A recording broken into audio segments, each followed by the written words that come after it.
ಬಾರಕೂರಿನ ಕಚ್ಚೂರು ಕಾಳಿಕಾಂಬ ದೇವಸ್ಥಾನದ ಬ್ರಹ್ಮಕಲಶೋತ್ಸವ ಸಂದರ್ಭ ಮಾಹಿತಿ ಹಕ್ಕು ಕಾರ್ಯಕರ್ತ ಶಂಕರ್ ಶಾಂತಿಯವರಿಗೆ ಕಾಳಿಕಾಂಬಾ ದೇವಸ್ಥಾನದೊಳಗೆ ಹಲ್ಲೆಯಾಗಿದೆ ಎನ್ನುವ ವಿಚಾರ ಆಧಾರ ರಹಿತವಾಗಿದೆ ಎಂದು ದೇವಸ್ಥಾನದ ಆಡಳಿತ ಮುಖ್ಯಸ್ಥರ ವಡೇರ ಹೋಬಳಿ ಶ್ರೀಧರ ಆಚಾರ್ಯ ಹೇಳಿದ್ದಾರೆ. ಈ ಬಗ್ಗೆ ಸ್ಪಷ್ಟನೆ ನೀಡಿದ ಅವರು, ಈ ಘಟನೆಗೂ ದೇವಸ್ಥಾನಕ್ಕೂ ಯಾವುದೇ ಸಂಬಂಧವಿಲ್ಲ. ಅನಾವಶ್ಯಕವಾಗಿ ವಿಶ್ವಕರ್ಮ ಸಮಾಜದ ಮೇಲೆ ಆರೋಪ ಮಾಡುತ್ತಿರುವುದು, ನಮ್ಮ ಸಮಾಜದ ಯುವಕರ ಮೇಲೆ ಕೇಸು ದಾಖಲಿಸಿರುವುದು ಸರಿಯಲ್ಲ. ರಸ್ತೆಯಲ್ಲಿ ನಡೆದ ಘಟನೆಯನ್ನು ದೇವಸ್ಥಾನಕ್ಕೆ ಸಂಬಂಧ ಕಲ್ಪಿಸುತ್ತಿದ್ದಾರೆ.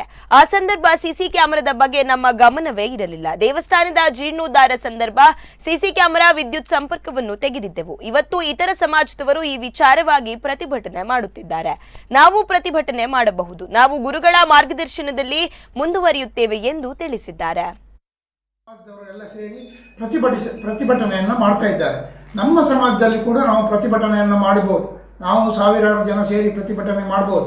ಇವತ್ತು ನಮಗೆ ಗುರುಗಳಿದ್ದಾರೆ, ಗುರುಗಳ ಮಾರ್ಗದರ್ಶನದಂತೆ ಹೋಗ್ತೇವೆ.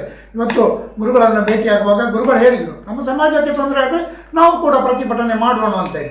ಅದಲ್ಲದೆ ನಮ್ಮ ಈ ದೇವಸ್ಥಾನಕ್ಕೆ ಸಂಬಂಧಪಟ್ಟಂಥ 15 ದೇವಸ್ಥಾನಗಳಿದೆ. ಒಂದು ದೇವಸ್ಥಾನ ಅಲ್ಲ, 15 ದೇವಸ್ಥಾನಗಳಿದೆ. ಇದಕ್ಕೆ 144 ಗ್ರಾಮ ಮುಕ್ತೇಶ್ವರಿದ್ದಾರೆ, 38 ಸಂಘ ಸಂಸ್ಥೆಗಳಿದೆ. ಈ ದೇವಸ್ಥಾನ ಏನು ನಮಗೇನು ಧರಣಿ ಕೂತ್ಕೊಳ್ಳಲಿಕ್ಕೆ ಏನು ದೊಡ್ಡ ವಿಷಯ ಏನಿಲ್ಲ. ನಾವು ಕೂಡ ಕೂತ್ಕೊಳ್ಬೋದು. ಈ ರೀತಿ ಮಾಡಿದರೆ ನಾವು ಕೂಡ ಧರಣಿಯನ್ನು ನಾಳೆ ಮಾಡ್ತೇವೆ. ಇದಕ್ಕೆ ನಾವು ಎಲ್ಲ ಸಂಘ ಸಂಸ್ಥೆಗಳಿಗೆ ಕರೆಯನ್ನು ಕೊಡ್ತಾ ಇದ್ದೇವೆ. ಏನಾದರೂ ಹೆಚ್ಚು ಕಡಿಮೆ ಆದರೆ ಇದನ್ನು ನಾವು ಪ್ರತಿಭಟಿಸ್ತೇವೆ. ನಾವು ಕೂಡ ಪ್ರತಿಭಟಿಸ್ತೇವೆ. ಯಾಕಂತ ಹೇಳಿದರೆ ಎಲ್ಲ ಸಮಾಜದವರು ಇವತ್ತು ನಮ್ಮ ಸಮಾಜ ಅಲ್ಲ, ಶಂಕರ್ ಶಾಂತಿಯ ವಿರುದ್ಧ ಈ ಬಾರ್ಕೂರಿನ ಎಲ್ಲ ಸಮಾಜದವರು ಬರ್ತಾರೆ ನಮ್ಮ ಜೊತೆಯಲ್ಲಿ.